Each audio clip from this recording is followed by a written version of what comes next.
Where to use made of, made with, and made from. First, made of.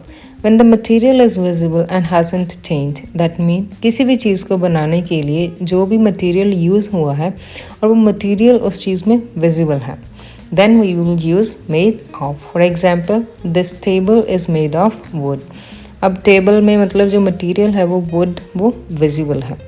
In this case, we will use made of. Another example, the ring is made of gold. अब ring में भी gold जो है वो visible होता है.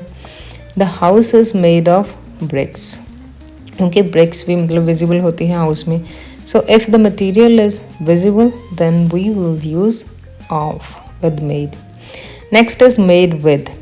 This is very simple. If we talk about the ingredients, मतलब कोई भी चीज़ अलग अलग ingredient से बनती है, ठीक है, उसके लिए हम made with यूज़ करेंगे.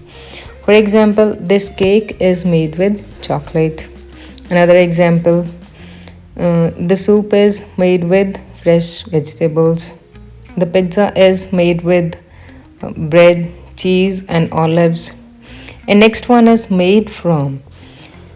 When the material has been transformed into something else, that mean जिस किसी भी मटेरियल से कोई चीज़ बनी हुई है और वो मटेरियल उस चीज़ में विजिबल नहीं है, मतलब वो ट्रांसफॉर्म हो चुका है.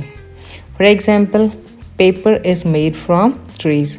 अब पेपर में हम ट्रीज़ जो मटेरियल है उसको हम देख नहीं सकते, तो उस केस में मेड फ्रॉम यूज़ होगा. Next example, wine is made from grapes.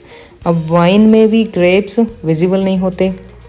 Next example, plastic is made from oil. और प्लास्टिक में भी ऑयल विजिबल नहीं होता. That mean when the material has been transformed into something else, then we will use made from. I hope you got it. Please like, share and subscribe.